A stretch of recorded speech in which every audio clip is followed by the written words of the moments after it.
आपको जैसे ही पता है, इस पूरी जो YPS सीरीज है, यूट्यूब प्रैक्टिस सेट की सीरीज है, इसमें हर एक वीडियो में हम 50 MCQs को लेते हैं, उनका पूरा सोल्यूशन देखते हैं। इससे पहले एक MCQs का कोर्स भी आपके लिए एप्लीकेशन के अंदर अवेलेबल है। उसकी जो प्राइसिंग रखी गई है वो 199 है। 3 मंथ्स की उसके अंदर वैलिडिटी है और आप उसके अंदर अनलिमिटेड बार 25 मॉक टेस्ट दे रखे हैं, उनको अटेम्प्ट कर सकते हो।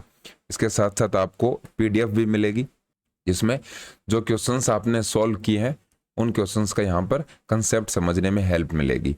और आपके लिए इसलिए बेनिफिशियल है, पहले आप उस कोर्स में मॉक टेस्ट को अटेम्प्ट कीजिए। मान लीजिए ये 1.3 है, तो 1.3 या फिर तीसरा मॉक टेस्ट आप एप्लीकेशन के अंदर अटेम्प्ट करोगे।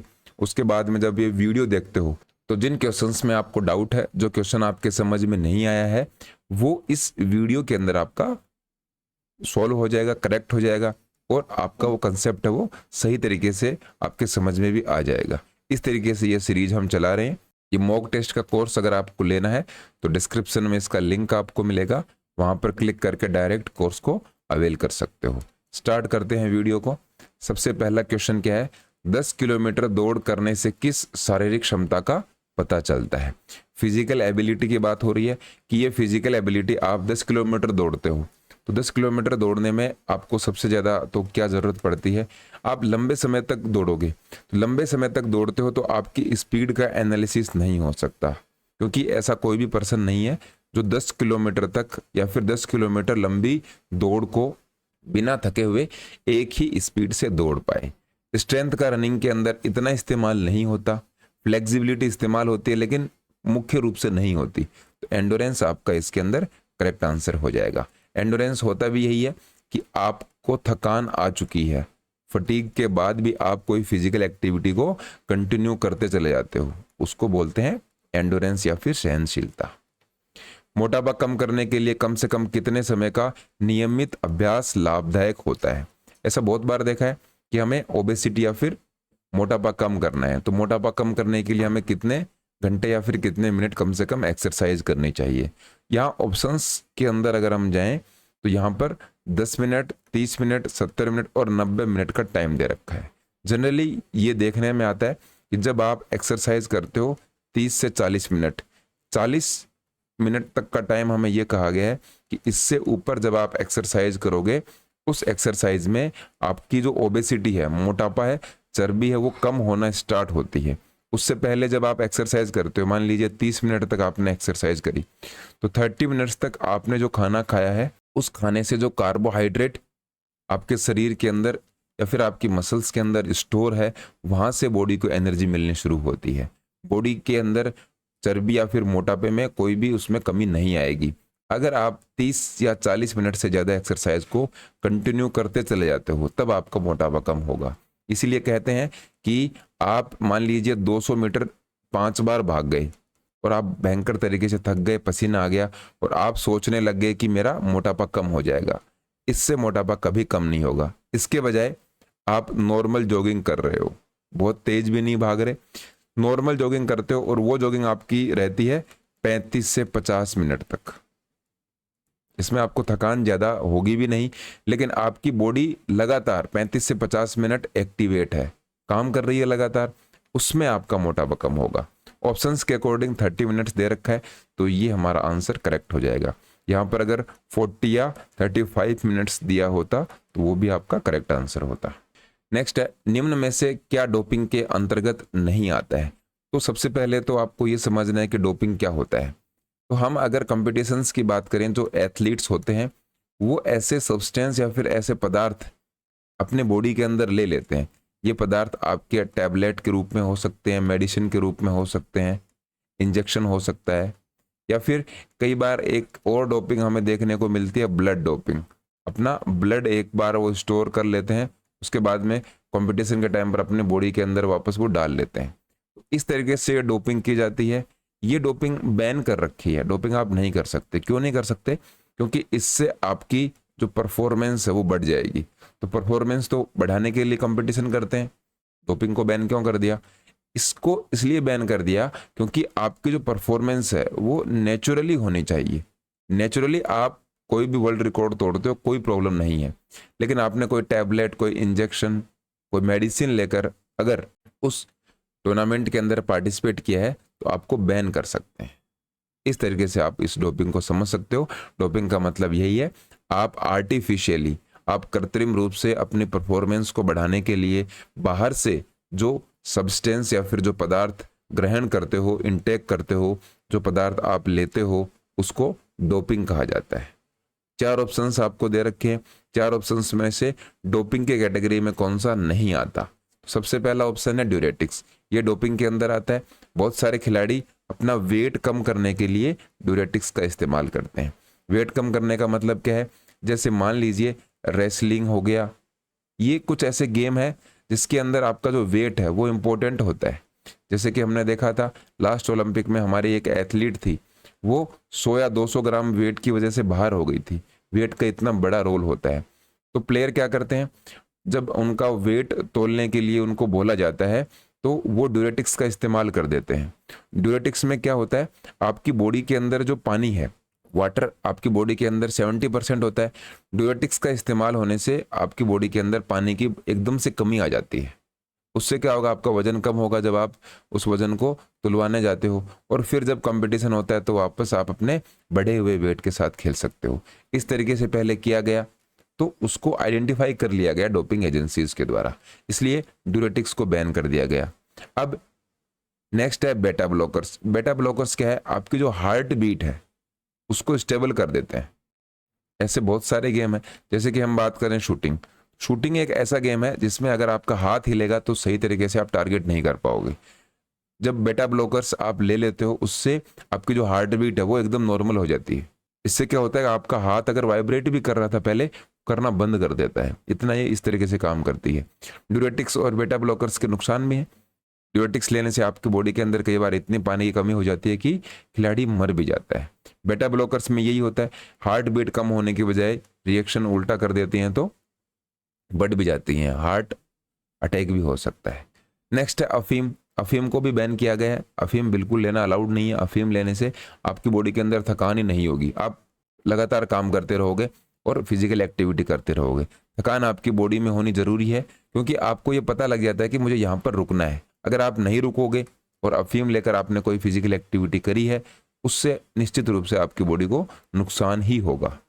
नेक्स्ट है आयरन। तो आयरन डोपिंग की श्रेणी के अंदर नहीं आता। आप आयरन की टैबलेट्स ले सकते हो, आयरन कंटेंट जो फूड होता है उसका इंटेक कर सकते हो, वो खाना खा सकते हो। तो ऑप्शन 4 इसके अंदर करेक्ट हो जाएगा। नेक्स्ट है, निम्न में से ऑक्सीजन के ट्रांसपोर्ट का कार्य कौन करता है? आपका जो ब्लड होता है, ब्लड के अंदर क्या होता है, एक तो होती है ऑक्सीजन, एक होते हैं बाकी न्यूट्रिएंट्स। बाकी न्यूट्रिएंट्स कहाँ से आते हैं? ऑक्सीजन तो जब आप सांस लेते हो उसमें, जैसे कि बाहर की जो हवा है उसमें नाइट्रोजन भी है, कार्बन डाइऑक्साइड भी है, ऑक्सीजन भी है। और आप ऐसी जगह पर रहते हो जहाँ पर पॉल्यूशन ज़्यादा है तो कार्बन मोनोऑक्साइड या फिर बहुत सारी ऐसी गैसेज हैं जो आपकी बॉडी के लिए सही नहीं है। न्यूट्रिएंट्स कहाँ से मिलते हैं? तो जो आप खाना खाते हो उस खाने को तोड़कर आपकी बॉडी ऐसे न्यूट्रिएंट्स बनाती है जो आपकी मसल्स के लिए, आपके मसल्स के टिश्यूज़ के लिए, आपके शरीर के लिए ज़रूरी होते हैं। अब खाने को तोड़ दिया, खाना जो आपने खाया है उसके न्यूट्रिएंट पूरी बॉडी तक पहुंचाएगा कौन? ये पहुंचाने का काम करता है ब्लड। ब्लड को एक और आपको ध्यान में रखना है, इसको कनेक्टिंग टिश्यू कहा जाता है, क्योंकि ये जोड़ने का काम करता है। अब ब्लड के अंदर से ये सारी चीज़ें जाती हैं, ऑक्सीजन भी जाती है, न्यूट्रिएंट्स भी जाते हैं। ये ट्रांसपोर्ट का जो डिपार्टमेंट है आपकी बॉडी के अंदर, ये करता कौन है? तो पानी नहीं करता। पानी अगर कर रहा होता तो ब्लड की जरूरत कौन पड़ती? हीमोग्लोबिन, विटामिन ए नहीं करता, जिंक भी नहीं करता, हीमोग्लोबिन हमारा सही आंसर हो जाएगा। ऐसा कहा जाता है। हीमोग्लोबिन मेनली क्या है? आयरन रिच एक प्रोटीन है। इसके अंदर सबसे ज़्यादा मात्रा में क्या होता है? आयरन होता है। किसी भी इंसान की बॉडी के अंदर अगर आयरन की कमी है तो वो थोड़ा सा थकान फील करता है, क्योंकि आयरन की कमी होगी तो उस इंसान के अंदर ऑक्सीजन की कमी होगी। ऑक्सीजन की कमी होती है तो आपकी जो मसल्स हैं, मसल्स के छोटे छोटे जो टिश्यूज होते हैं वहाँ तक ऑक्सीजन कम पहुँचेगी। ऑक्सीजन कम पहुँचेगी, इसका मतलब उनको प्रॉपर न्यूट्रिशन नहीं मिल रहा, प्रॉपर उनको अपना खाना नहीं मिल रहा। इससे क्या होगा? इससे ये होगा कि आप थके हुए फील करोगे, आपकी पूरी बॉडी आपके साथ काम नहीं करती। इसलिए हीमोग्लोबिन या फिर आयरन की ज़रूरत पड़ती है। हम बताते हैं कई बार जब हम टेस्ट करवाने जाते हैं तो टेस्ट में ऐसा बोला जाता है कि आपको हीमोग्लोबिन कमी है, 9 पाउंड है, 10 पाउंड है, इस तरीके से। हीमोग्लोबिन कम होने का ये भी मतलब होता है कि आपका जो खून है वो भी पतला हो चुका है। हीमोग्लोबिन आपकी बॉडी के अंदर ज़्यादा भी नहीं होना चाहिए, क्योंकि खून गाढ़ा हो जाएगा तो ट्रांसपोर्ट में दिक्कत आएगी। तो एक जो बैलेंस बना होता है वो आपकी बॉडी के अंदर ज़रूरी होता है। ट्रांसपोर्ट के लिए ये ज़रूरी होता है। किसको ट्रांसपोर्ट करता है? ऑक्सीजन को ये ट्रांसपोर्ट करने का काम करता है। हीमोग्लोबिन ऑक्सीजन और आयरन को आपकी पूरी बॉडी के अंदर सर्कुलेट करने का काम करता है। नेक्स्ट है, निम्न में से लिगामेंट की चोट कौन सी है? लास्ट के दोनों वीडियोस में हमने लिगामेंट को डिटेल में पढ़ा है कि लिगामेंट क्या होता है। दोबारा एक शॉर्ट में अगर हम देखें तो आपकी एक हड्डी है और दूसरी हड्डी है। ये एग्जाम्पल आप लेकर देख सकते हो। अपनी जो घुटने की हड्डियां हैं, नी की जो हड्डी है, नी की ऊपर वाली जो बोन है जिसको हम फीमर बोलते हैं, और नीचे वाली जो बोन है उनको जोड़ने का काम करती है पटेला। और यहाँ पर एक इस तरीके से लिगामेंट भी बने होते हैं। तो पटेला तो बीच में होती है, ये जोड़ती नहीं है। लिगामेंट से ये हड्डियां जुड़ी होती हैं। नीचे कौन सी हैं? टिबिया और फिबुला। इस तरीके से ये हड्डियां होती हैं। पाँव में आपकी जो घुटने के नीचे का हिस्सा होता है वहां पर टिबिया और फिबुला दोनों हड्डियां हैं। ऊपर है फीमर। इनको जोड़ने का काम जो करते हैं वो करते हैं ऐसे जो तार से होते हैं, उनको आप बोलोगे लिगामेंट। अब ये लिगामेंट की इंजरी होती है, चोट होती है। लिगामेंट की इंजरी को भारी इंजरी कहा जाता है, इसको हम बोलते हैं स्प्रेन। यहाँ पर ऑप्शंस में स्प्रेन दे रखा है, ये आपका सही आंसर हो जाएगा। अगर आपको पूछते कि आपकी जो स्किन है, स्किन में कोई प्रॉब्लम आ गई, स्किन में रगड़ लग गई, उसकी इंजरी कौन सी है? तो वो होती है एब्रेशन। फ्रैक्चर कहाँ पर होता है? फ्रैक्चर हमेशा आपकी बोन के अंदर होगा।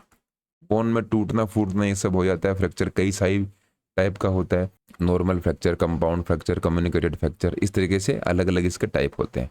बम्प मतलब आपको कोई चोट लग गई, उससे सूजन आ गया आपकी बॉडी के अंदर, उसको बम्प कहा जाता है।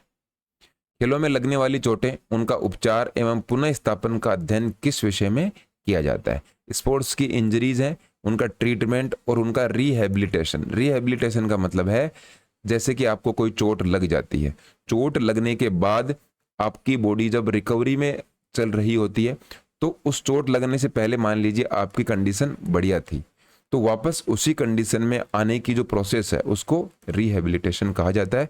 पुनः स्थापन भी इसको आप कह सकते हो। तो इसमें कई सारे ऑप्शन है। फर्स्ट एड नहीं होगा। फर्स्ट एड में क्या होता है? फर्स्ट एड में जब आपके कोई चोट लग जाती है तो हॉस्पिटल जाने से पहले आप उसको एक ट्रीटमेंट देते हो इनिशियल लेवल पर। इसको हमने समझा था PRICER। ये एक नया टर्म बन गया है, इसके बारे में पहले वीडियो में हमने डिटेल में डिस्कस किया था। फिर है हेल्थ एजुकेशन। हेल्थ एजुकेशन में आप इनको पढ़ सकते हो, लेकिन एकदम हम अगर ट्रीटमेंट, इंजरीज और रिहेबिलिटेशन की बात करें तो स्पोर्ट्स मेडिसिन आपका सही आंसर हो जाएगा। हेल्थ एजुकेशन में आप कौन कौन से डिजीज होते हैं, उन डिजीज को आप रोकते कैसे हो, वो सारा कुछ हम हेल्थ एजुकेशन के अंदर पढ़ते हैं। उस चिकित्सीय विधि को क्या कहते हैं जिसमें गर्म एवं ठंडे पानी का प्रयोग किया जाता है? तो गर्म और ठंडा पानी यूज में लिया जा रहा है, लेकिन ऐसी कौन सी विधि है जिसके अंदर पानी का यूज करते हैं? तो पानी का यूज करते हैं हाइड्रोथेरेपी के अंदर। हाइड्रो का मतलब होता है पानी, या फिर H2O भी हो, इसको आप बोल सकते हो।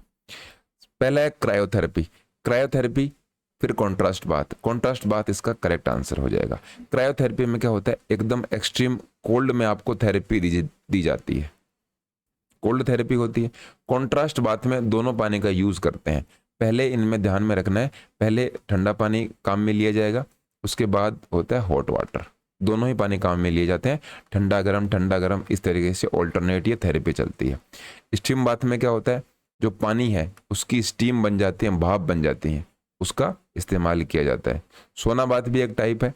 आपको इस तरीके से लकड़ी के से बाथरूम में बैठा देते हैं, उसके बाद में आपको सोना बाथ दिया जाता है। ये भी एक टाइप का ट्रीटमेंट होता है आपकी मसल्स को ठीक करने का। निम्न में से पेशी प्रभावी साधन किसे कहते हैं? एर्गोजेनिक एड किसको कहते हैं? जो कि हमने पहले वीडियो में देखा था। तो एर्गोजेनिक एड क्या है? ये रहा पेशी प्रभावी साधन। यहाँ पर इंग्लिश में इसको एर्गोजेनिक एड कह भी दिया गया है। तो पेशी प्रभावी साधन का मतलब है आपकी जो मसल्स हैं उनको ठीक करने के लिए ऐसा कौन सा एक सब्सटेंस है जो हेल्प करता है, और ये एर्गोजेनिक एड जैसे कि फर्स्ट वीडियो में हमने देखा था, आपकी बॉडी के लिए सही होते हैं, इनका यूज आप कर सकते हो, लेकिन डोपिंग नहीं कर सकते। भारत में कैंप लगाने के लिए सर्वोत्तम मौसम कौन सा है? देखिए यहाँ पर इंडिया लिखा हुआ है तो इसका आंसर अलग होगा। अगर इंडिया लिखा हुआ नहीं रहता, ओनली ये लिखा होता which is the best season to organise camp, तो ये पूरा वर्ल्ड लेवल पर देखता। तो वर्ल्ड लेवल पर इंग्लैंड के लिए आपका अलग आंसर होगा, यूएसए के लिए अलग आंसर होगा। आप यूएसए और इंग्लैंड में तो तैयारी कर नहीं रहे, आप इंडिया में तैयारी करते हो, तो इंडिया के अकॉर्डिंग ही आपको आंसर करना है। आपको इंडिया के अकॉर्डिंग ही क्वेश्चन पूछा जाएगा। अगर आपको इंग्लैंड और यूएसए के अकॉर्डिंग क्वेश्चन पूछते हैं तो वो यहाँ पर मेंशन करेंगे, लेकिन चांस ना के बराबर है, ऐसा क्वेश्चन आपको नहीं मिलेगा। इंग्लैंड यूएसए से आपको मतलब नहीं होना चाहिए। जब हम फिजिकल एजुकेशन एग्जाम इंडिया के अंदर दे रहे हैं तो इंडिया के अकॉर्डिंग ही क्वेश्चन पूछेंगे।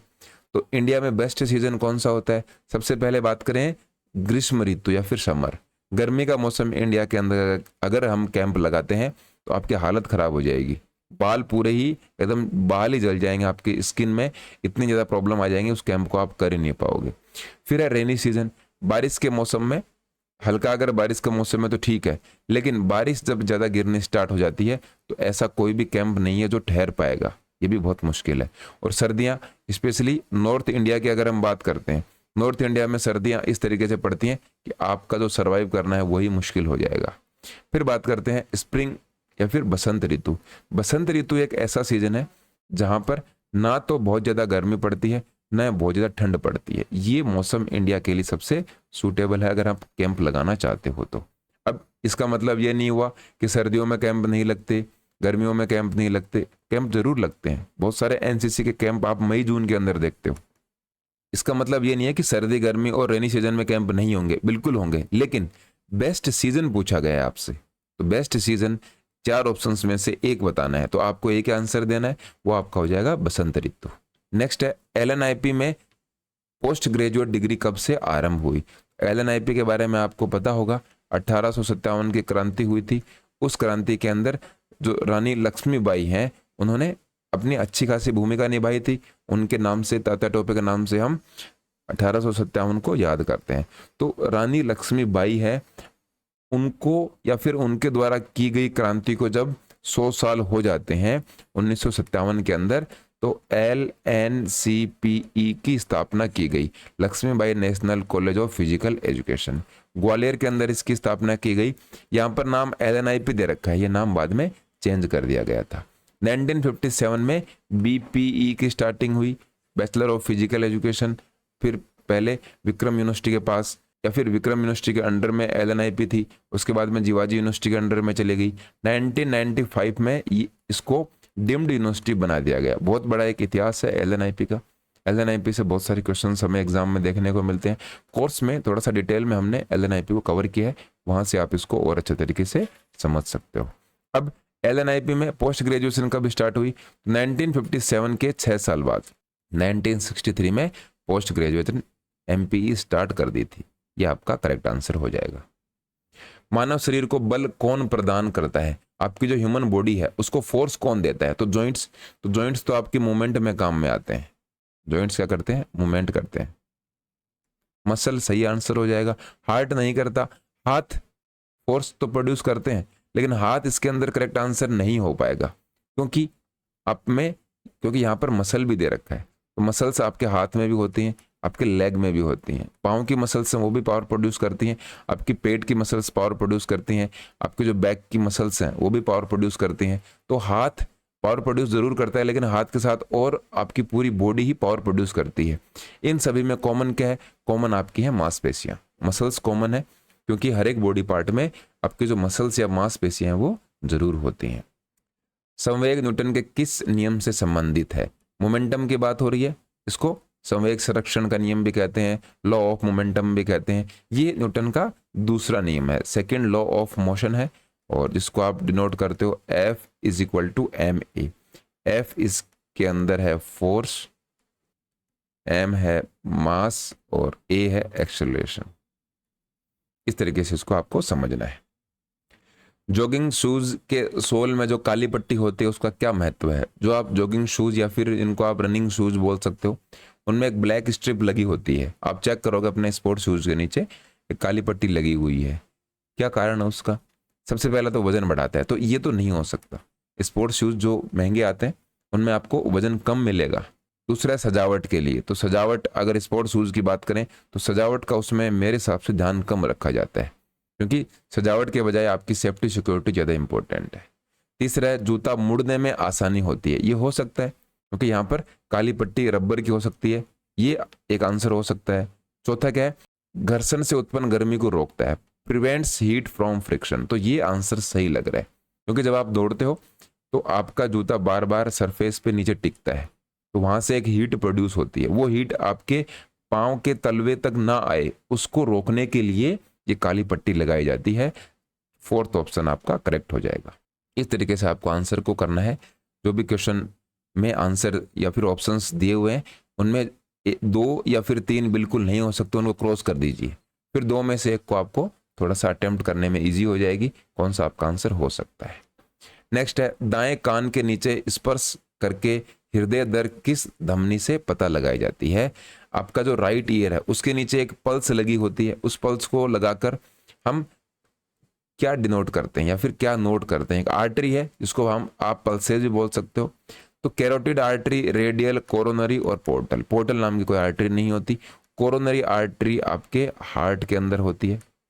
तो राइट ईयर का पूछा है, ये ऑप्शन नहीं हो पाएगा, 2 ऑप्शन नहीं है। रेडियल और कैरोटिड की बात हो रही है, रेडियल आर्टरी आपकी कहाँ पर होगी? हैंड में, हाथ की जो या फिर कलाई में जो आर्टरी या फिर पल्स हम चेक करते हैं वो होती है रेडियल आर्टरी। एक बचती है कैरोटिड, तो कैरोटिड आपका सही आंसर हो जाएगा।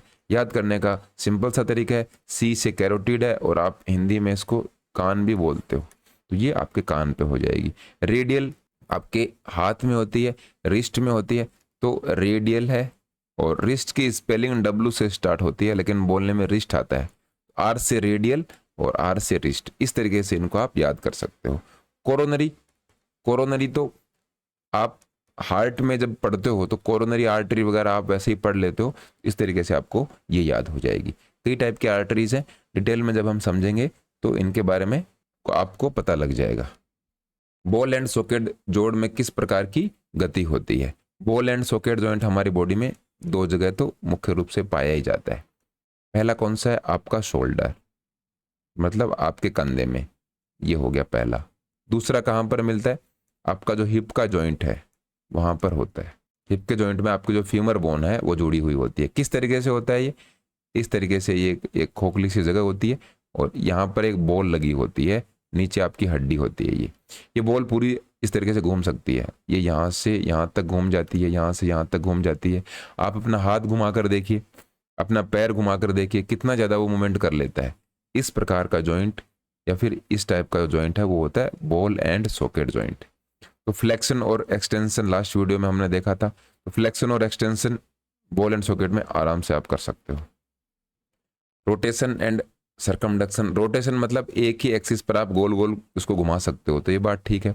सरकमडक्शन, सरकमडक्शन में जैसे कि आप चौके का इशारा दे रहे हो या फिर हाथ को पूरा गोल गोल घुमाते हो पूरा राउंड शेप में, जैसे कि सरकमडक्शन मैंने आपको बताया था। ये सरकमफेरेंस, परिधि से नाम बना है, इस तरीके से आप अपने हाथ को घुमा सकते हो। एक हाइपर एक्सटेंशन, हाइपर एक्सटेंशन मतलब आप अपना हाथ मान लीजिए ऐसे खड़े हो, हाथ आप ऊपर की तरफ लेकर गए, अब आपके हाथ को आप अपने बैक के और पीछे ले गए, पीछे जब ले जाते हो तो वो हो जाता है हाइपर एक्सटेंशन, ऊपर की तरफ जब लेकर जाते हो वो होता है एक्सटेंशन। ये भी आप अपने हाथ से आराम से कर सकते हो, तो ऑप्शन 4 इसके अंदर करेक्ट हो जाएगा। आपका बॉल एंड सॉकेट जॉइंट जितने भी मूवमेंट होती हैं लगभग सारी मूवमेंट कर सकता है, इतना ही शानदार टाइप का जॉइंट होता है। नेक्स्ट है, शरीर की सबसे बड़ी मांसपेशी या फिर largest muscle in the body ये कौन सी होती है? तो कई सारे ऑप्शंस हमें या फिर कई सारे एग्जाम में ऐसे हमें देखने को मिलते हैं। यहाँ पर आपको लार्जेस्ट पूछा है, कई बार लॉन्गेस्ट भी पूछ लेते हैं। तो अगर आपको लॉन्गेस्ट पूछे तो लॉन्गेस्ट में आपकी सार्टोरियस मसल आएगी, वो आपकी पैर के अंदर होती है, लेग में होती है सार्टोरियस मसल, जिसको आप टेलर बोन भी कहते हो। टेलर बोन नहीं कहते, टेलर मसल कहते हैं। टेलर मसल इसीलिए कहते हैं क्योंकि ये जो टेलर हैं आपके कपड़े बनाते हैं, ये पैरों से जब उस मशीन को चलाते हैं तो सबसे ज्यादा इस मसल का यूज होता है। तो सार्टोरियस आपकी लॉन्गेस्ट मसल। हैमस्ट्रिंग की बात करें तो हैमस्ट्रिंग आपकी जो पाँव है, पाँव में फीमर बोन है, आपको पता होगा घुटने से ऊपर की सबसे बड़ी बोन होती है फीमर। ये आपकी बॉडी की सबसे मजबूत आप बोन कह सकते हो, सबसे बड़ी बोन कह सकते हो। बेंडिबल भी होती है, लेकिन फीमर के बारे में कई बार क्वेश्चन पूछते हैं। तो फीमर बोन है, उसके आगे की तरफ जो मांसपेशियां या फिर मसल्स होती हैं, वो 4 मसल्स का ग्रुप होता है जिसको बोलते हैं क्वाड्रिसेप्स। अब ये जो फीमर बोन है, इसके पीछे मसल होती हैं, उन मसल्स को हैमस्ट्रिंग कहा जाता है। ये 3 मसल्स का ग्रुप होता है। हैमस्ट्रिंग आपकी बॉडी के लार्जेस्ट मसल नहीं होती। नेक्स्ट है ग्लूटियस मैक्सिमस। तो आपके जो हिप्स हैं, हिप्स के जो पीछे मसल्स होती हैं उनको ग्लूटियस मैक्सिमस कहा जाता है। सबसे लार्जेस्ट मसल आपकी ग्लूटियस मैक्सिमस आपकी बॉडी के अंदर होती है, सबसे बड़ी मसल इसको आप कह सकते हो। नेक्स्ट है लेटिस्मस डोर्सी। तो आपकी जो बैक है, इस तरीके से आप खड़े रहते हो तो बैक में ऐसे मसल होती है, पंख जैसी मसल होगी आपकी पीछे लोअर बैक में, या फिर आप अपर बैक और लोअर बैक दोनों को कवर करती है, ये होती है लेटिस्मस डोर्सी। ये सारी मसल्स की आपकी बॉडी के अंदर जगह थी। ये मसल्स कहाँ कहाँ पर आपकी बॉडी के अंदर होती हैं। नेक्स्ट है सेकेंडरी विंड के लक्षण क्या हैं। सेकेंडरी विंड क्या होती है? तो सबसे पहले तो सेकेंडरी विंड के बारे में आपको पता होना चाहिए, उसके बाद में उसके सिम्टम्स पे आते हैं। तो जैसे कोई रनर रनिंग करता है, ये रनिंग की जब हम बात करते हैं तो आप मैराथन का एग्जाम्पल ले सकते हो। मैराथन के रनर्स हैं, लंबे दौड़ते हैं वो लोग, 5 किलोमीटर 10 किलोमीटर, ये लंबी रनिंग वो करते हैं। उनकी जो रनिंग जब वो शुरू करते हैं तो थोड़ी दूर के बाद उनको ऐसा फील होता है, ऐसी फीलिंग आती है कि हम इसको वहीं पर स्टॉप कर दें, अपनी जो रनिंग है इसको यहीं पर स्टॉप कर देते हैं, रोक देते हैं। क्यों? क्योंकि आगे बिल्कुल भी दौड़ने का मन नहीं कर रहा। अब दौड़ने का मन क्यों नहीं करता? आपको तो मैराथन दौड़नी थी। तो आपकी बॉडी क्या करती है उसके अंदर, जब आपने रनिंग स्टार्ट करी तो आपकी बॉडी उसके लिए तैयार नहीं थी, बॉडी उसके लिए रेडी नहीं थी, उसको तैयार होने में थोड़ा सा टाइम लगता है। ये जो बॉडी को टाइम लग रहा है तो बॉडी सोचती है कि अब स्टॉप कर देना चाहिए, लेकिन जैसा कि कहा जाता है मैराथन या फिर लंबी जो एक्सरसाइज होती हैं ये पूरी आपके दिमाग से करी जाती हैं। मेंटली आप अगर स्ट्रांग रहते हो कि नहीं मुझे उस एक्सरसाइज को कंटिन्यू करना है, कंटिन्यू करने का आपने दिमाग ने सोचा, दिमाग ने सोचकर और फिर आपकी बॉडी को बोल दिया कि इस एक्सरसाइज को कंटिन्यू करना है, लेकिन बॉडी अभी तक तैयार नहीं हुई है, बॉडी को अभी भी एडजस्ट करने में प्रॉब्लम आ रही है। तो ये जो एडजस्टमेंट है, इसमें ये जो प्रॉब्लम आती है, ये सारे उसके सिम्टम हैं। जब बॉडी एडजस्ट कर लेती है उसके बाद में आप अगर रनिंग कंटिन्यू रखते हो तब आपको इतनी दिक्कत नहीं आएगी। आपकी जो सांस जो बढ़ गई थी वो सांस धीरे धीरे कम होना स्टार्ट हो जाती है, धीरे धीरे आपकी बॉडी के अंदर जो दर्द या फिर पेन हो रहा था वो कम होना स्टार्ट हो जाता है। तो इस तरीके से आप एक ही रनिंग में या फिर एक ही एक्सरसाइज में दूसरी एक जीवन की आप उस तरीके से बोल सकते हो कि एक उम्मीद लगा लेते हो कि ये मुझे नया जीवन मिला है इस एक्सरसाइज में। अब नया जीवन कैसे बोलते हैं? नया जीवन का मतलब आप उस एक्सरसाइज को जब कंटिन्यू करते चले जा रहे हो, कंटिन्यू कर रहे हो, अब आपकी बॉडी एडजस्ट हो चुकी है, एडजस्ट हो चुकी है मतलब अब आपको जोर कम आ रहा है। अब ये जो जोर कम आपको आ रहा है, आपको ताकत कम लगानी पड़ रही है, आपकी बॉडी एडजस्ट हो चुकी है, आपको प्रॉपर एनर्जी मिल रही है, इसी को सेकंड विंड कहा जाता है। मतलब द्वितीयक वायु, आपको एक नई वायु मिल गई है, सेकेंडरी विंड मिल गई है। सेकेंडरी मतलब फर्स्ट या फिर प्राइमरी विंड क्या थी, जो आपकी बॉडी के अंदर ऑक्सीजन थी वो पूरी खत्म हो चुकी है, ये प्राइमरी विंड थी। जब आप थोड़ा बहुत दौड़ते हो तो उसमें ये काम में आती है, लेकिन आपने रनिंग कंप्लीट कर ली या फिर आप थकान की अवस्था तक आ गए, थक चुके हो आप, बॉडी आपके जो रनिंग है उसको एडजस्ट कर रही है, एक्सरसाइज को मैनेज करने का काम कर रही है। अब आपको सेकेंडरी विंड या फिर सेकंड विंड की जरूरत है। ये थोड़ी देर बाद आती है जब आप उस एक्सरसाइज को कंटिन्यू करते चले जाते हो। वहां पर आपके हेडेक भी होता है, त्वचा पीली भी पड़ सकती है, चेस्ट पेन होता है, मसल्स सारी दुखती हैं। तो ऑप्शन 4 इसके अंदर करेक्ट हो जाएगा। ये सभी प्रकार की दिक्कतें आपको देखने को मिलती हैं। नेक्स्ट है ऑक्सीजन डेट शब्द का आविष्कार किसने किया? ऑक्सीजन ऋण की बात करते हैं, ये आविष्कार किसने किया ये तो हम समझेंगे ही। उससे पहले हम ऑक्सीजन डेट को देखते हैं, ये क्या होता है, समझना इसको आराम से। जैसे कि एक ग्राफ से इसको आराम से समझते हैं। आपने रनिंग स्टार्ट करी, जब आप दौड़ शुरू करते हैं तो मान लीजिए आप यहाँ तक आते हो, यहाँ तक कोई दिक्कत नहीं है। यहाँ पे आने के बाद जैसे आप यहाँ पर पहुँचते हो तो आपकी बॉडी के अंदर जो ऑक्सीजन थी वो धीरे धीरे कम होनी स्टार्ट हो जाती है।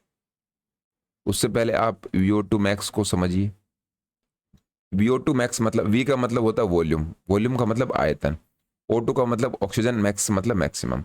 आपकी बॉडी के अंदर मैक्सिमम कितनी ऑक्सीजन थी, वो जब आप दौड़ स्टार्ट करते हो कुछ टाइम के बाद में वो जो ऑक्सीजन है वो पूरी खर्च हो चुकी है, वो ऑक्सीजन यहाँ पर खर्च हो जाती है। अब ये जो टाइम आता है, इस टाइम में VO2 मैक्स आपकी बॉडी के अंदर नहीं है। अब आपका शरीर काम कर रहा है, तो ये जो आपकी VO2 मैक्स खत्म हो चुकी है, VO2 मैक्स खत्म होने के टाइम पर आपकी बॉडी के अंदर ऑक्सीजन की कमी आ जाती है, जिसको बोलते हैं ऑक्सीजन डेफिसिट। क्या बोला जाता है? Oxygen deficit. आपकी बॉडी के अंदर ऑक्सीजन की कमी आ गई, लेकिन फिर भी आप उस एक्सरसाइज को कंटिन्यू करते चले जाते हो, रुकते नहीं हो, तो आपकी बॉडी जैसे कि हमने यहाँ पर देखा था धीरे धीरे अपने आप को एडजस्ट करती है। धीरे धीरे जब ये आप कंप्लीट कर लेते हो रनिंग या फिर कोई भी एक्सरसाइज, तो आपका क्या होता है, ऑक्सीजन आपकी बॉडी को जितनी चाहिए उतनी मिलती रहती है, लेकिन फिर भी जितनी ऑक्सीजन आपकी बॉडी को चाहिए होती है उतनी अमाउंट में नहीं मिलती, क्योंकि आदमी हाँफता है, हमें जोर तो आता ही है। अब ये ऑक्सीजन डेफिसिट है, ये स्टेबल हो चुका है आपका। धीरे धीरे जब आप नीचे आते हो तो यहाँ पर आती है ऑक्सीजन डेट की कंडीशन। ऑक्सीजन डेट क्यों होता है? डेट का मतलब होता है उधार लेना या फिर ऋण लेना। तो यहाँ पर आपने ऑक्सीजन का उधार लिया था, उधार लेने के टाइम पर आपकी जो बॉडी है वो काम कर रही थी, आपकी बॉडी के जो टिश्यूज हैं वो भी काम कर रहे थे। अब ये जो बॉडी के टिश्यूज या फिर आपकी बॉडी काम कर रही है, उनको जो ऑक्सीजन है वो कहीं ना कहीं से दी गई थी। अब ये बोला गया कि उस ऑक्सीजन को आप चुकाओ। तो जैसे ही आप रुकते हो तो आप हाँफते हो, हाँफते चले जाते हो। तो जब आप हाँफते हो उसमें क्या कर रहे हो, जो ऑक्सीजन आपने पहले उधार ली है उसको आप पे कर रहे हो, उसका आप ऋण चुका रहे हो, उसी को ऑक्सीजन डेट कहते हैं। जैसा आपने रनिंग करने से पहले आपकी कंडीशन थी, उस कंडीशन में वापस आने की जो स्थिति होती है उसमें जो आपको ऑक्सीजन चाहिए होती है उसको ऑक्सीजन डेट कहते हैं। एक और नाम है इसका, इसको आप शॉर्ट फॉर्म में बोल सकते हो EPOC। फुल फॉर्म की बात करें तो आप लिख लीजिए, कई बार एग्जाम में इसको इसी तरीके से पूछा जाता है। तो इसका होता है excess post exercise oxygen consumption. यह EPOC, excess post exercise oxygen consumption, यही मतलब है। एक्सेस का मतलब है आप जब दौड़ रहे थे उसमें एक्सेस मात्रा में आपने ऑक्सीजन का जो कंजप्शन कर लिया है, ज़्यादा ऑक्सीजन ले ली है। पोस्ट एक्सरसाइज, एक्सरसाइज करने के बाद उसका आप कंजप्शन करते हो, उसको ऑक्सीजन डेट कहते हो। मतलब ज़्यादा मात्रा में एक्सरसाइज के बाद आप ऑक्सीजन का जो कंजप्शन है उसको ही ऑक्सीजन डेट कहा जाता है। इसमें एक और बात होती है, इस कंडीशन में आपका जो फटीग होता है, थकान होती है, तो आपकी बॉडी के अंदर लैक्टिक एसिड और जम जाता है। लगातार आप फिजिकल एक्टिविटी करते हो, उस एक्सरसाइज को कंटिन्यू करते हो, तो लैक्टिक एसिड फिर आपकी बॉडी से उड़ भी जाता है। अलग अलग होता है ये, जैसे कि 70% जो लैक्टिक एसिड होता है वो तो उड़ जाता है ना, वो आपकी बॉडी के अंदर नहीं रहता। उसमें फिर कुछ अमाउंट में जो लैक्टिक एसिड रहता है उसका प्रोटीन बन जाता है। इस तरीके से ये आपकी बॉडी के अंदर चेंज होता है, तो इसको आपको ध्यान में रखना है।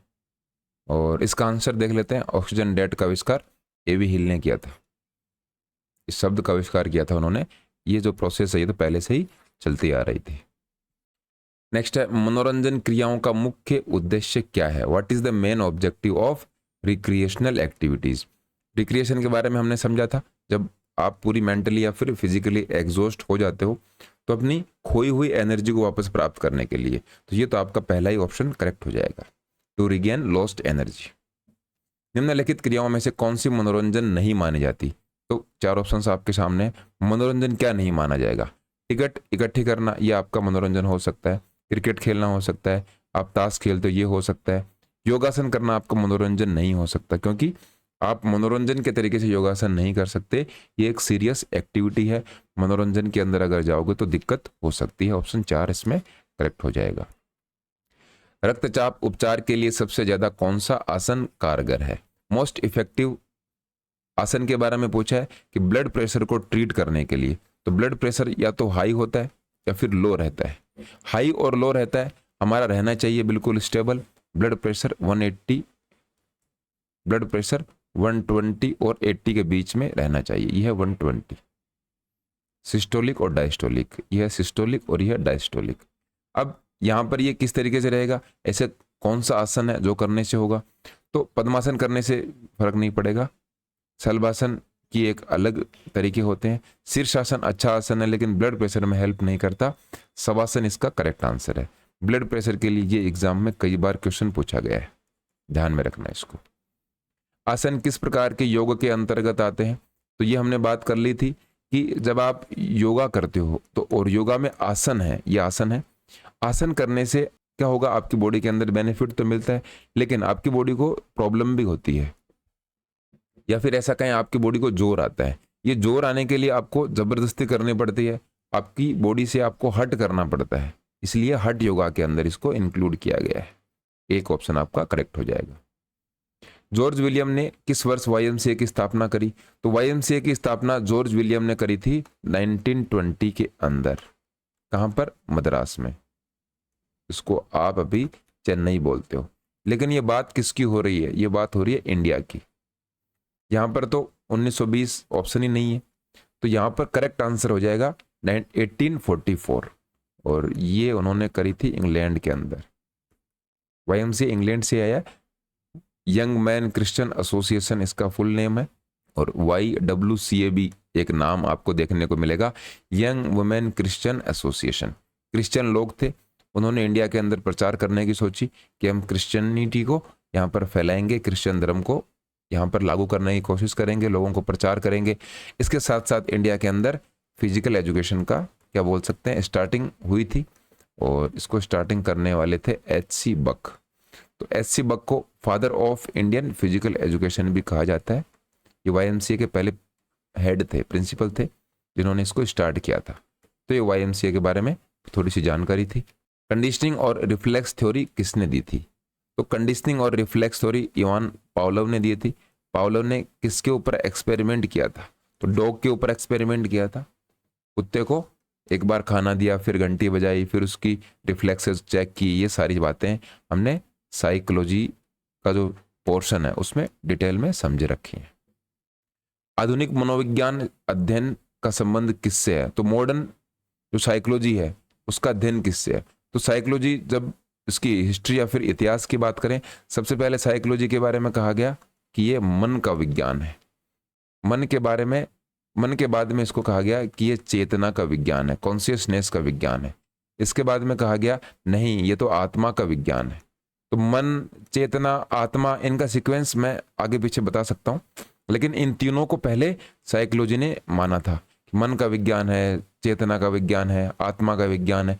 लेकिन धीरे धीरे साइकोलॉजी में और स्टडी होती गई, लोगों ने और इसके बारे में पढ़ा समझा, तब जाके मॉडर्न जो साइकोलॉजी है, आधुनिक जो मनोविज्ञान है या फिर आधुनिक जो मनोवैज्ञानिक है, वो किसकी स्टडी मानते हैं साइकोलॉजी को, व्यवहार के विज्ञान की स्टडी मानते हैं, स्टडी ऑफ बिहेवियर। तो मॉडर्न साइकोलॉजी में आप अगर मनोविज्ञान के बारे में समझते हो, इसका मतलब वो बिहेवियर ऑफ साइंस है। मॉडर्न साइकोलॉजी में व्यवहार के विज्ञान को मानते हैं। ये किसने दिया था, वाटसन ने सबसे पहले बताया था behaviour of science modern psychology को। लर्निंग के नियम किसने दिए थे, बहुत ही सिंपल सा क्वेश्चन है। थॉर्नडाइक ने लर्निंग के नियम दिए थे। 3 नियम तो हैं मेन, और बाकी और सेकेंडरी नियम भी उन्होंने दिए थे। ये साइकोलॉजी में हमने डिटेल में पढ़ रखे हैं। Law of readiness, law of action reaction, law of use and disuse, ये 3 मेन नियम है। लर्निंग के अंदर इनको बहुत बार हमने पढ़ा है, समझा है। लर्निंग के जो वीडियोज़ हैं यूट्यूब के ऊपर आप हमारे चैनल के देखोगे तो वो लर्निंग और साइकोलॉजी के वीडियोज़ हैं, उनमें डिटेल में इनके बारे में आपको समझ में आ जाएगा, क्योंकि ये बहुत बड़ा पोर्शन है। यहाँ पर अगर समझने बैठेंगे तो वीडियो काफ़ी लंबी हो जाएगी। जिम्नास्टिक कला उत्तम प्रकार से सीखी जा सकती है। जिम्नास्टिक्स की जो स्किल है वो थोड़ी सी मुश्किल स्किल्स हम कहते हैं, उनको मानते भी हैं। अब ये जो स्किल्स हैं ये कैसे आप अच्छे तरीके से समझ सकते हो, तो सबसे पहले अपरेटस और एड्स, आपके पास सामग्री और उपकरण के प्रयोग से, ये ऑप्शन सही लग रहा है। इसके बाद है मॉडल डायग्राम। मॉडल डायग्राम से समझ सकते हो लेकिन इतना इफेक्टिव नहीं लग रहा। लेक्चर और डेमोन्स्ट्रेशन, डेमोन्स्ट्रेशन से हो सकता है, ये ऑप्शन सही भी हो सकता है। थ्रू मल्टीमीडिया यूज, ये नहीं हो सकता। ऑप्शन ए की इसमें सही लग रहा है। इस तरीके से आप ऐसे क्वेश्चंस को अटेम्प्ट कीजिए। जिम्नास्टिक्स बहुत ही टफ या फिर मुश्किल स्किल्स होते हैं, उनके लिए आपके पास अगर प्रॉपर सामग्री या फिर अपरेटस नहीं है तो आप उनको परफॉर्म नहीं कर पाओगे। फ्लोर एक्सरसाइज, वोल्टिंग टेबल वगैरह, ऐसी बहुत सारे इक्विपमेंट्स है जो आपके पास होने चाहिए, और ऐसे आपको एड्स मिलनी चाहिए, ऐसे आपकी हेल्प मिलनी चाहिए ताकि उनको आप आराम से कर सको। इंस्पेक्शन समझा जाता है। इंस्पेक्शन क्या होता है, निरीक्षण किसको बोलते हैं? तो 4 ऑप्शंस आपके सामने है। करेक्ट आंसर आपका हो जाएगा सक्षम अवलोकन की अनुभूति, sense of effective observation. Observation होता है, उसी को आप इंस्पेक्शन बोलते हो। ऑप्शन देख लेते हैं। सबसे पहला है आर्ट ऑफ इन्वॉल्विंग एक्सपीरियंस, अनुभव सम्मिलित करने की कला। तो इंस्पेक्शन में आप अनुभव को शामिल कम करते हो, आप जो ऑब्जर्व करते हो उसी को समझते हो। बुद्धिमत्ता की अभिव्यक्ति भी नहीं होती। इंटेलिजेंस की इसमें टेस्टिंग होती है, लेकिन प्राइमरीली नहीं होती, मुख्य रूप से आपको नहीं देखने को मिलती। टेंडेंसी टू हेल्प सबऑर्डिनेट्स, अपने जो सबऑर्डिनेट्स हैं, आपके जो अंडर में काम कर रहे हैं, उनको सहायता करना इंस्पेक्शन के अंदर नहीं आएगा, लेकिन ऑब्जर्वेशन इंस्पेक्शन का एक पार्ट है, उसी के अंदर आता है। लीड अप गेम किस लिए सहायक है? तो पहले तो आपको पता होना चाहिए लीड अप गेम क्या होते हैं। तो आप जब फिजिकल एजुकेशन के अंदर लेसन प्लान लेते हो, लेसन प्लान जब आप लेते हो तो उसमें बहुत सारे सीक्वेंस होते हैं। सबसे पहले आप इंट्रोडक्शन से पहले भी आप अगर बात करो तो अटेंडेंस लेते हो, फिर इंट्रोडक्शन, फिर टॉपिक के बारे में बात करते हो कि इस टॉपिक को हम पढ़ेंगे, उसको फिर आप डेमोन्स्ट्रेट करते हो ग्राउंड के ऊपर। डेमोन्स्ट्रेट करने के बाद उसकी स्किल्स की प्रैक्टिस करवाते हो बच्चों से। अब आपके लास्ट में 5 से 7 या 10 मिनट बचे हैं, लास्ट में आप कराते हो lead up activities, LEAD, lead up activities. ये जो लीड अप एक्टिविटीज हैं, इनको लीड अप गेम्स भी कई बार कहा जाता है। आपने जो भी सीखा है अब उसको खेल के माध्यम से, खेल के तरीके से आपको फिर याद करवाया जाता है, या फिर इससे रिलेटेड आपको कोई गेम खिला देंगे। ये पूरा जो प्रोसीजर है, ये पूरा प्रोसीजर मिलकर आपका बीपीएड और एमपीएड में लेसन प्लान बनाते हैं। यहाँ पर जो ऑप्शन है ये सबसे शानदार, आपको 4 ऑप्शन सही मिलेगा। मनोरंजन और कला दोनों होते हैं। यहाँ पर एंटरटेनमेंट की जगह आप अगर लिखना चाहो तो रिक्रिएशन भी लिख सकते हो, या फिर एंटरटेनमेंट भी होते हैं। ऐसा बहुत बार देखा जाता है, जैसे कि कोई बॉयज़ की टीम है, तो जो बॉयज़ की टीम है उसमें 2 टीम बना दी जाती हैं। एक टीम की जो टी शर्ट है वो ऑफ कर दी जाती है कि आप टी शर्ट नहीं पहनोगे, दूसरी टीम टी शर्ट पहनती है और फिर वो आपस में अपनी टीम बना लेते हैं।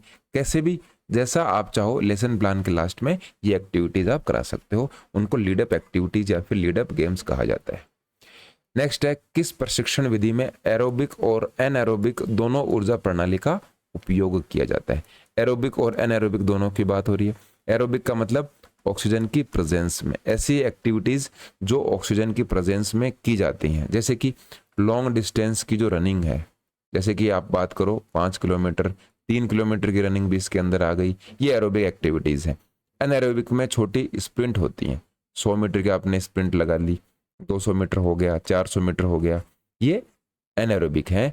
मतलब इसके अंदर आप ऑक्सीजन का इस्तेमाल ही नहीं करते या फिर बहुत ही कम इस्तेमाल करते हो। ये दोनों एक्टिविटीज एक ट्रेनिंग मेथड के अंदर डेवलप की जाती हैं और उस ट्रेनिंग मेथड को बोलते हैं फार्टलेग। फार्टलेग ट्रेनिंग मेथड का दूसरा नाम भी है, इसको बोलते हैं स्पीड प्ले। स्पीड प्ले इसलिए कहा जाता है क्योंकि स्पीड के साथ इसमें खेलते हो। कई बार आपकी स्पीड बढ़ जाएगी, कई बार स्पीड कम हो जाएगी। स्पीड जब बढ़ेगी तो वो आपका एनएरोबिक एनर्जी सिस्टम एक्टिवेट हो जाएगा। जब स्पीड कम होगी और लंबे समय तक वो कम बनी रहती है, वो होगा एरोबिक एनर्जी सिस्टम। अब ये जो प्रणाली है फार्टलेग, ये कहाँ से आई थी? तो ये आई थी स्वीडन से आई थी। इसको स्वीडिश मेथड भी कहा जाता है। नेक्स्ट है कुश्ती में सर्वप्रथम अर्जुन पुरस्कार प्राप्त करने वाला खिलाड़ी कौन था? तो हमारी जो कुश्ती की वीडियो है वहां दे भी रखा है कि अर्जुन पुरस्कार, मेजर ध्यानचंद पुरस्कार अगर किसी को मिला है तो किसको मिला है। तो रेसलर पहले कौन थे जिनको अर्जुन पुरस्कार मिला? तो उनका नाम है उदय चंद। ये आपका आंसर करेक्ट हो जाएगा। नेक्स्ट है ओलंपिक ध्वज में निम्न में से कौन सा रंग नहीं होता? नोट को आपको ध्यान में रखना है। तो ग्रीन, येलो, ब्लू होता है। इसका सीक्वेंस इस तरीके से है, BYBGR, blue, yellow, black, green और रेड। इनका सीक्वेंस आपको याद रखना है। सीक्वेंस कई बार पूछते हैं। सीक्वेंस में ये भी बोल सकते हैं कि ऊपर की जो 3 रिंग है उनमें कौन सा कलर होता है। तो ये होगा आपका ब्लू, ब्लैक और रेड। 3 के बाद में नीचे जो 2 रिंग है, इस तरीके से ये 3 रिंग हो गई और नीचे वाली ये 2 रिंग है, इनमें कौन सा कलर होगा? तो इसमें होगा येलो और ग्रीन। इस तरीके से ये एक फ्लैग बनता हो है और फ्लैग का कलर होता है वाइट। तो आप कह सकते हो 5 तो ये और ये 6, ये 6 कलर से एक झंडा बनता है। रिंग कितनी होती है? रिंग 5 होती है, इसमें 5 कलर हैं। यहाँ कहीं भी एक कलर नहीं आ रहा और उसका नाम है पिंक। पिंक कलर कहीं भी यूज नहीं किया जाता ओलंपिक फ्लैग के अंदर। ओलंपिक फ्लैग सबसे पहली बार यूज कब किया गया? तो 1920 के एंटवर्प ओलंपिक में यूज किया गया था। 1913 में बना दिया था, 1914 में दुनिया को दिखाया गया। 1916 के ओलंपिक में ये यूज करने वाले थे, लेकिन फर्स्ट वर्ल्ड वॉर की वजह से 1916 के ओलंपिक नहीं हुए। उसके बाद में एंटवर्प में ओलंपिक होते हैं 1920, वहां पर सबसे पहले ओलंपिक फ्लैग को दुनिया को दिखाया गया। ये फ्लैग ऐसा कहते हैं कि ये 5 जो रिंग है ये 5 कॉन्टिनेंट को दर्शाती हैं। कॉन्टिनेंट का मतलब होता है 5 महाद्वीप। ऐसा आईओसी नहीं बोलते, लेकिन ऐसी धारणा बना रखिए। तो ऐसे क्वेश्चन भी एग्जाम में पूछते हैं, इनको भी ध्यान में रखना है। नेक्स्ट है खेल समाजशास्त्र का संबंध किससे है? स्पोर्ट्स सोशियोलॉजी की बात हो रही है। सोशियोलॉजी मतलब हम आपस में मिलते हैं, बात करते हैं, एक दूसरे के साथ हालचाल हम एक्सचेंज करते हैं, उसको सोशियोलॉजी कहा जाता है।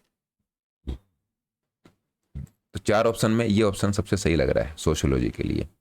समूह के आपसी तालमेल से, स्पोर्ट्स सोशियोलॉजी में यही होता है। ग्रुप का जो कोऑर्डिनेशन होता है ये काफी इंपॉर्टेंट है। खेल समाजशास्त्र का इससे संबंध होता है।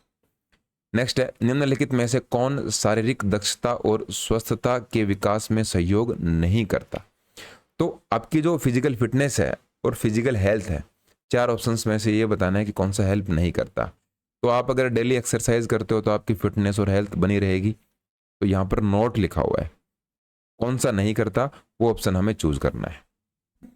तो ये तो करता है, ये ऑप्शन नहीं हो सकता। गेम खेलने से भी फिटनेस और हेल्थ बनती है।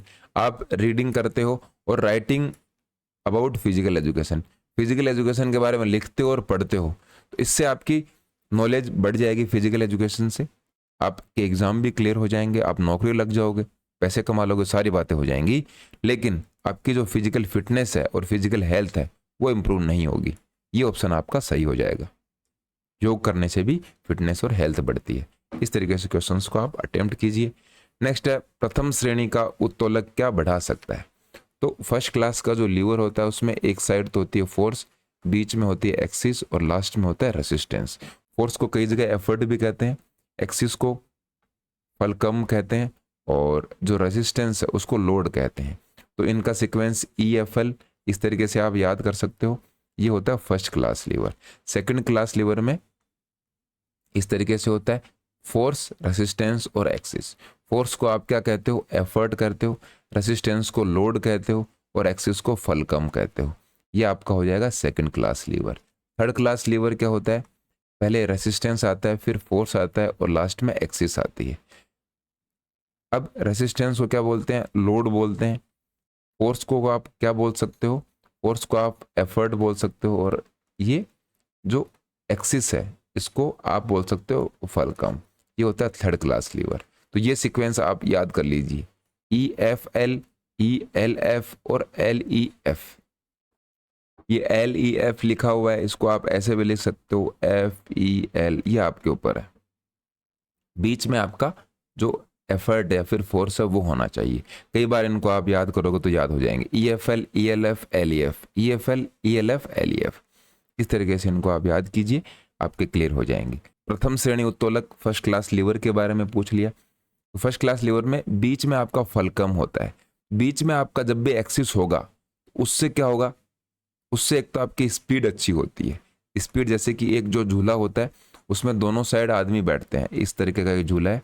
यहाँ पे एक आदमी बैठा है, यहाँ पर बैठा है, एक आदमी यहाँ बैठता है, इसको नीचे करता है, ये आदमी ऊपर चला जाता है। इस तरीके से अगर आप एक्टिविटी करते हो तो उससे आपकी स्पीड बढ़ जाएगी। तो स्पीड तो बढ़ती है। दूसरा, इसमें आपका जो फोर्स है वो भी आप बढ़ा सकते हो।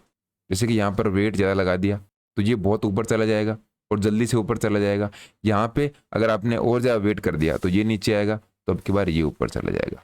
तो आपकी बल और गति दोनों आपके ऑप्शन सही हो जाएंगे। संतुलन किस पर निर्भर करता है? बैलेंस किस पर डिपेंड करेगा? तो मान लीजिए आप एक पैर पर खड़े हो और आप 2 पैर पर खड़े हो, दोनों में बैलेंस कौन से पैर या फिर कौन सी कंडीशन में ज़्यादा होगा? तो ऑब्वियस सी बात है, दोनों पैर पर जब आप खड़े होते हो आपका बैलेंस अच्छा होता है। तो यहाँ पर एक पहला ऑप्शन ही सही हो जाएगा। वस्तु का जो आधार है वो अगर चौड़ा होता है, बेस अगर उसका वाइड होता है, वहां पर आपका बैलेंस अच्छा देखने को मिलता है। समाज शास्त्र के अनुसार पहला समूह है कौन सा है? प्राइमरी ग्रुप कौन सा? आपका सोशियोलॉजी का। जब आप घुलते मिलते हो, किसी से बात करते हो और सीखते हो किसी से कैसे बात करनी है, कैसे बैठना है, कौन सी बात कहाँ पर करनी चाहिए, ये सभी जो आप सीखते हो तो सबसे पहले कहाँ पर सीखोगे? पॉलिटिकल पार्टी में तो नहीं सीखते, वहां पर जाने से पहले तो आप बहुत बड़े हो चुके होंगे। कम्युनिटी समुदाय में आप सीख सकते हो, लेकिन फैमिली आपका सबसे पहले आ गया। आपकी जो माँ है वो सबसे पहले आपको ये सिखाती है, आपके पेरेंट्स हैं, आपकी पूरा जो परिवार है वो सबसे पहले आपको सिखाएगा। तो परिवार इसमें आपका प्राइमरी ग्रुप या फिर पहला समूह होता है जहां से आप समाजशास्त्र सीखते हो। फुटबॉल का वजन कितना होता है ये पूछा है, what is the weight of A football? Football का वजन 410 से 450 ग्राम होता है, ये फैक्ट है, इसमें समझने का कुछ भी नहीं है। वॉलीबॉल में सिर से ऊपर पास देने में क्या प्रयोग होता है? आप खड़े हो और इस तरीके से खड़े हो, आपके ऐसे हाथ है और आपको यहाँ पर ये वॉलीबॉल है, ये आपको पास देना है। तो पास देने में हेड यूज होता है? बिल्कुल भी नहीं होता, क्योंकि आप हाथों का इस्तेमाल करते हो। वन हैंड की फिंगर्स यूज होती हैं, लेकिन दोनों हाथों की फिंगर्स यूज होती हैं। तो आपका ऑप्शन 3 इसमें करेक्ट हो जाएगा। पंजे का इस्तेमाल नहीं होता, ओनली फिंगर्स का यूज किया जाता है जब आप ओवर हेड पास करते हो। ओवर का मतलब ऊपर, हेड मतलब सर, सर के ऊपर से जब आप वॉलीबॉल को पास करते हो तब। हॉकी में पुश पास कब दिया जाता है? तो एक तो होता है पुश, एक होता है हिटिंग। हिटिंग आप तब करते हो जब आपसे कोई दूर हो। पुश आप जब करते हो जब आपके जो साथी है वो थोड़ी या फिर शॉर्ट डिस्टेंस पे खड़ा हो। तो एक ऑप्शन आपका सही हो जाएगा। थोड़ी दूर पर अगर आपकी टीम का खिलाड़ी खड़ा है तो आप उसको पुश करोगे। हिट करके अगर आपने उसको बॉल पास कर दी और बॉल उससे नहीं रुकी तो आपकी टीम को नुकसान हो सकता है। 21 टीमों के एकल नॉकआउट टूर्नामेंट में मैचों की संख्या कितनी होगी? नॉकआउट टूर्नामेंट है और ये सिंगल नॉकआउट टूर्नामेंट है, एक टीम दूसरी टीम के साथ एक बार खेलेगी। 21 टीम है, मैच कितने होंगे? नॉकआउट टूर्नामेंट के लिए हमारा जो मैचेस निकालने का फॉर्मूला सिंपल सा है, n-1। तो 21 में से एक गया तो 20 मैच इसके अंदर होंगे। निम्नलिखित में से इंट्रामुरल प्रतियोगिता का मुख्य उद्देश्य क्या है? एक और यहां पर आप सीख सकते हो कि 21 टीम है, 21 टीम में 22 कितनी दी जाएंगी? तो 22 मतलब 2 की पावर हम n लेते हैं, तो 2 की पावर में नेक्स्ट इस तरीके से होती है 4, 8, 16, 32। 21 टीम है, 16 और 32 के बीच में आते 21। 21 और 32 में कितना गैप है? ये गैप है 11 का। तो यहाँ पर 22 दी जाएंगी 11, ये भी पूछ सकते हैं, इसका भी ध्यान रखना है। अब आते हैं नेक्स्ट क्वेश्चन के ऊपर। निम्नलिखित में से इंट्राम्यूरल प्रतियोगिता का मुख्य उद्देश्य क्या है? इंट्राम्यूरल हम लगातार तीनों वीडियो से पढ़ रहे हैं कि इंट्राम्यूरल क्या होता है। आपके जो स्कूल या फिर कॉलेज है उसके बाउंड्री के अंदर जो भी कंपटीशन होते हैं आपस में आप खेलते हो, बाहरी स्कूल या कॉलेज के साथ, बाहरी टीम के साथ आप नहीं खेलते हो, उसको बोलते हैं इंट्रामुरल। क्या उद्देश्य होते हैं? तो ये चारों ऑप्शन आपके सही हो जाएंगे। विद्यार्थियों में सहयोग की भावना विकसित करना भी होता है, शारीरिक रूप से बलिष्ठ बच्चे बनते ही हैं, है ना, फिजिकली स्ट्रांग होते हैं, स्पोर्ट्स का टैलेंट हमें पता लगता है कि कौन सा बच्चा स्पोर्ट्स में अच्छा है। चार ऑप्शन आपके करेक्ट हो जाएंगे। 17 टीमों के नॉकआउट प्रणाली से तीसरा तथा चौथा स्थान में निकालने के लिए कितने मैच होंगे? पहली बात तो हम देखें, 17 टीम है, नॉकआउट टूर्नामेंट है, तो इसके अंदर 16 मैच होंगे, क्योंकि फॉर्मूला हमने लास्ट में देखा था n-1 होता है, लेकिन थर्ड और फोर्थ प्लेस हमें निकालना है। तो जैसे ही 17 टीमों का जो फाइनल मैच होगा, इसको समझना है अच्छे तरीके से, फाइनल मैच होगा उसमें एक तो हमें विनर मिल जाएगा। विनर मिलने का मतलब है फर्स्ट पोजीशन मिल गई, एक उसके अंदर हार जाएगा तो ये सेकंड पोजीशन हो गई। थर्ड और फोर्थ पोजीशन हमें निकालनी है, तो थर्ड और फोर्थ पोजीशन के लिए अगर हम एक मैच करा देते हैं तो उस एक मैच और कराने से हमें थर्ड पोजीशन पर कौन रहेगा और फोर्थ पोजीशन पर कौन रहेगा, ये दोनों मिल जाएंगे। तो कितना मैच? एक हुआ, एक मैच और एक्स्ट्रा हुआ। तो 17 टीमों के 16 मैच तो पहले हो रहे थे, थर्ड और फोर्थ प्लेस के लिए हमने एक मैच और करवाया। अब कितने मैच होंगे? तो 17 टीमों के 17 ही मैचेस होंगे। ऐसे क्वेश्चंस को ऐसे अटेम्प्ट करना है। 17 मैच होंगे, 17 टीम है, कितनी 22 दी जाएंगी? तो 22 इसमें दी जाएंगी 15, क्योंकि नेक्स्ट जो 2 की पावर में नंबर है वो 32 है। 32 और 15 के बीच में, 32 और 17 के बीच में कितने गैप है? 15 का। 15 22 दी जाएंगी। मतलब फर्स्ट राउंड में अगर पूछें कितने मैच होंगे तो 17 टीम है और 15 को 22 दे दी, तो पहले राउंड में तो एक ही मैच हुआ। ये कैसे आया इसको समझिए। आप अपना थोड़ा सा दिमाग लगाइए, आपके समझ में आएगा। लीड अप गेम क्या होते हैं? लीड अप गेम को हमने समझ लिया, लीड अप एक्टिविटीज या फिर लीड अप गेम्स हैं, किसमें हेल्प करते हैं? तो ये तो बहुत ही सिंपल सा क्वेश्चन हो गया, मनोरंजन उपलब्ध करते हैं और कौशल बढ़ाते हैं। लास्ट का जो क्वेश्चन था उसी से मिलता जुलता है ये, प्रोवाइडिंग एंटरटेनमेंट। आपको मजा भी आता है, आपने जो सीखा है उसके बाद में थोड़ा सा आपको अगर दिमाग में स्ट्रेस हो गया है उसको दूर भगाने का काम करता है, और आपकी जो स्किल हैं वो इम्प्रूव होती हैं, निश्चित रूप से आपकी स्किल्स भी बढ़ती हैं। शारीरिक शिक्षा में समय सारणी को प्रभावित करने वाले कारक हैं। कौन कौन से फैक्टर हैं जो टाइम टेबल को फिजिकल एजुकेशन के अंदर प्रभावित करते हैं? Number of students, availability of equipment, environmental condition, सारे आ गए इसके अंदर। आपके कितने स्टूडेंट्स हैं वो टाइम टेबल को इफेक्ट करते ही हैं। कभी बच्चे कम हो गए, कभी ज़्यादा हो गए। इक्विपमेंट्स आपके पास नहीं है, बच्चे आपके पास 100 हैं, इक्विपमेंट आपको 20 बच्चों के हैं, तो थोड़ी सी प्रॉब्लम हो सकती है। एनवायरमेंटल कंडीशन तो होती हैं, गर्मियों में हम कहाँ बच्चों को प्रैक्टिस करवाते हैं, तो 4 ऑप्शन करेक्ट हो गए। कक्षा का प्रबंध निर्भर करता है, क्लासरूम का जो मैनेजमेंट है वो किस पर निर्भर करेगा? तो फंड, ये ऐसे ऑप्शन मत करना आप, पैसे की कमी हो गई, ये सारा हो गया, ऐसे ऑप्शंस कभी भी सही नहीं होते। दूसरा क्या है? Availability of material. तो क्लासरूम मैनेजमेंट में मटेरियल पे इतना ध्यान नहीं दिया जाएगा। मटेरियल अगर खराब है और आप अच्छा पढ़ा रहे हो तब भी आपका काम बन जाएगा। नेक्स्ट है number of students in class, इसका इतना ज़्यादा इफेक्ट नहीं पड़ता। तीनों ही ऑप्शन थोड़े से नेगेटिव हैं, चौथा ऑप्शन सही हो जाएगा। सिखाने वाली क्रिया का प्रकार, आप क्या सिखा रहे हो, टीचिंग एक्टिविटी क्या है, आप कितना बच्चों को एंगेज रख पाते हो, वो आपका क्लासरूम मैनेजमेंट उसके ऊपर डिपेंड करता है। नेक्स्ट है किसी भी विद्यालय कार्यक्रमों में से किसे स्पार्क प्लग कहा जाता है? तो स्पार्क प्लग क्या होता है? पेट्रोल इंजन जो होते हैं।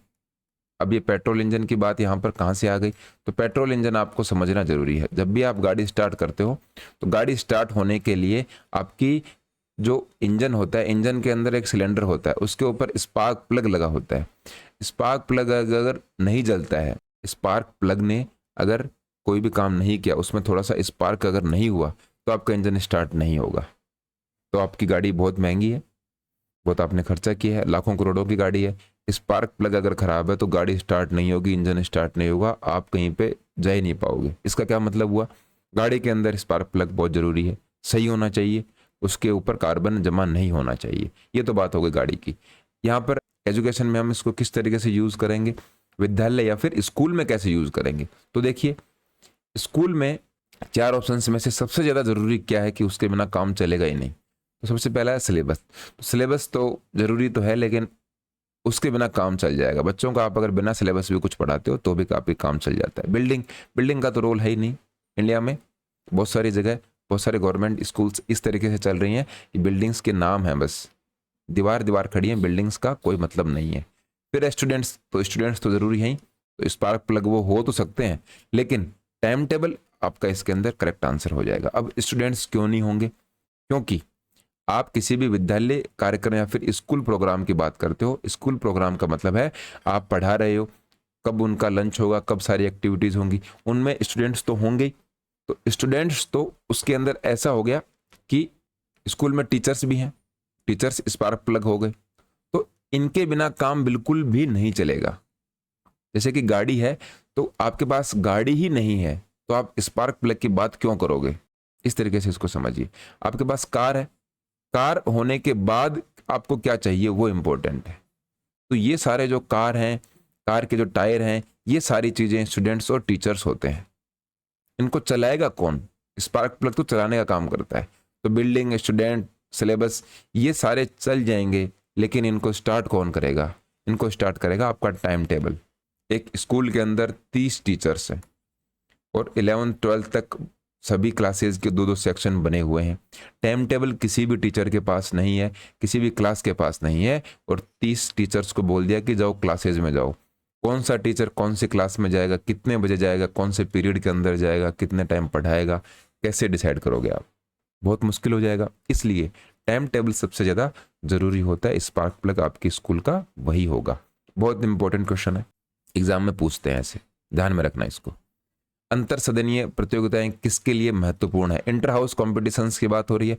इंटर हाउस कॉम्पिटिशन का एक नाम और है जो कि हम कई बार पढ़ रहे हैं, वो है इंट्रामुरल।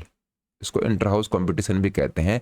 आपका जो इंस्टीट्यूट है उसके अंदर कॉम्पिटिशन हो रहे हैं, तो आपके स्कूल में हो सकते हैं, कॉलेज में हो सकते हैं, यूनिवर्सिटीज में हो सकते हैं, all of the above option आपका सही हो जाएगा। नेक्स्ट है मैनेजर क्या करता है, तो मैनेजर तो मैनेज करेगा, 2 ऑप्शन आपका करेक्ट हो जाएगा। मैनेजर सारी चीज़ों को मैनेज करता है, कौन कौन सा काम किस तरीके से करवाना है, किससे करवाना है, वो सारा देखने का काम मैनेजर का होता है, प्रबंधन वही देखता है। नेक्स्ट है खेल सामग्री के चयन में सबसे अधिक ध्यान में रखने वाला क्या कारक है। जब आप स्पोर्ट्स के इक्विपमेंट सेलेक्ट करते हो तो सबसे जो इम्पोर्टेंट फैक्टर है, मोस्ट इम्पोर्टेंट फैक्टर है जो आपको कंसिडर करना चाहिए, वो क्या करना चाहिए। स्पोर्ट्स के इक्विपमेंट आप अपने स्कूल कॉलेज के लिए जब खरीदने जाते हो तो सबसे ज़्यादा आप किसके ऊपर ध्यान दोगे। तो अगर आप कॉस्ट के ऊपर ध्यान देते हो, कॉस्ट तो बहुत अच्छी बात नहीं है अगर आप ध्यान देते हो, जैसे कि आपने ध्यान दिया कि महंगे प्रोडक्ट ही मेरे को मंगाने हैं।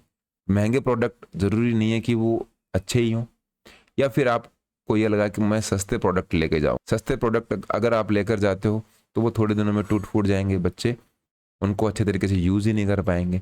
सोर्स की बात करते हो, सोर्स का तो कोई मतलब नहीं हुआ, आप कहाँ से लेकर आते हो इसका इतना बड़ा रोल है भी नहीं, कहीं से भी लेकर आओ प्रोडक्ट अच्छे होने चाहिए।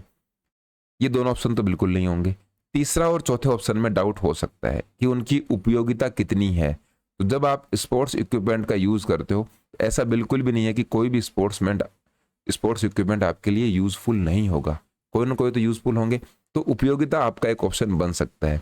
चौथा है क्वालिटी। स्पोर्ट्स इक्विपमेंट की अगर क्वालिटी नहीं है और उनकी उपयोगिता अच्छी है, मान लीजिए आपको वॉलीबॉल खरीदना है, वॉलीबॉल बहुत अच्छी कंपनी का कॉस्को वगैरह को वॉलीबॉल आपने ले लिया। अब वॉलीबॉल की उपयोगिता तो अच्छी है, लेकिन कॉस्को की जगह आपने लोकल कोई कंपनी का ले लिया जो कि एक गेम खेलते ही फट जाएगा। तो उपयोगिता अच्छी है लेकिन क्वालिटी अच्छी नहीं है, तो इसका मतलब क्या हुआ, क्वालिटी पे आपको ध्यान देना चाहिए। सबसे इंपॉर्टेंट है क्वालिटी और गुणवत्ता। जब आप स्पोर्ट्स के इक्विपमेंट खरीदते हो उनकी क्वालिटी बहुत ही शानदार होनी चाहिए, बच्चे उनको अगर यूज़ करें तो लंबे समय तक वो चलें।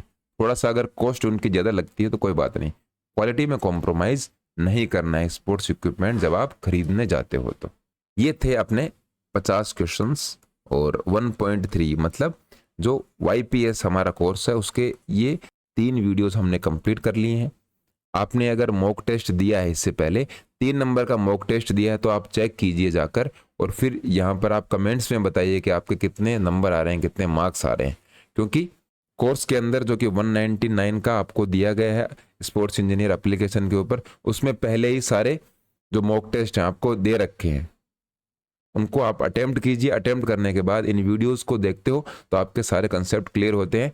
यही हमारा लक्ष्य था इस कोर्स को लॉन्च करने का, ताकि आपकी ओवरऑल एक अच्छे तरीके से तैयारी हो जाए। अगर आपने अभी तक इस कोर्स को नहीं देखा है, नहीं लिया है, तो आपके लिए बहुत यूज़फुल है, बहुत ज़रूरी है, एग्ज़ाम में आपकी बहुत ज़्यादा हेल्प करेगा। इस कोर्स को आपको ज़रूर लेना चाहिए। आपका जो डिस्क्रिप्शन बॉक्स है वहाँ पर लिंक मिलेगा इस कोर्स का। टेलीग्राम चैनल आप ज़रूर ज्वाइन कर लीजिए, वहाँ पर और नई अपडेट आती रहेंगी। और कुछ हम MCQs बैचेस के बारे में सोच रहे हैं, वो भी आपको जब अपडेट मिलेगी। वहाँ पर हम 3 दिन का एक ऑफ़र चलाते हैं, आपको 50% में ये कोर्सेज अवेलेबल हो जाते हैं। ये सभी जानकारियाँ हम टेलीग्राम चैनल पर देते हैं। स्पोर्ट्स इंजीनियर नाम से टेलीग्राम चैनल है। टेलीग्राम ऐप के ऊपर आप अगर स्पोर्ट्स इंजीनियर टाइप करोगे तो आपको चैनल मिल जाएगा, नहीं तो डिस्क्रिप्शन बॉक्स में जो लिंक है उस पर क्लिक कीजिए, टेलीग्राम ज्वाइन कर लीजिए। ऐप अगर आपने नहीं डाउनलोड करी है तो उसको डाउनलोड कर लीजिए। मैं आपको बार बार इसलिए बता रहा हूँ क्योंकि आपके लिए ये बहुत ज़्यादा बेनिफिशियल है। यूट्यूब से आपकी निश्चित रूप से हेल्प हम अब कंटिन्यू करते रहेंगे जब तक आपकी एग्ज़ाम्स चलती हैं। आई होप आपको ये सारी बातें समझ में आई होंगी, क्वेश्चंस आपको अच्छे लगे होंगे। कमेंट्स में आप ज़रूर बताना। फिलहाल इस वीडियो में इतना ही, धन्यवाद।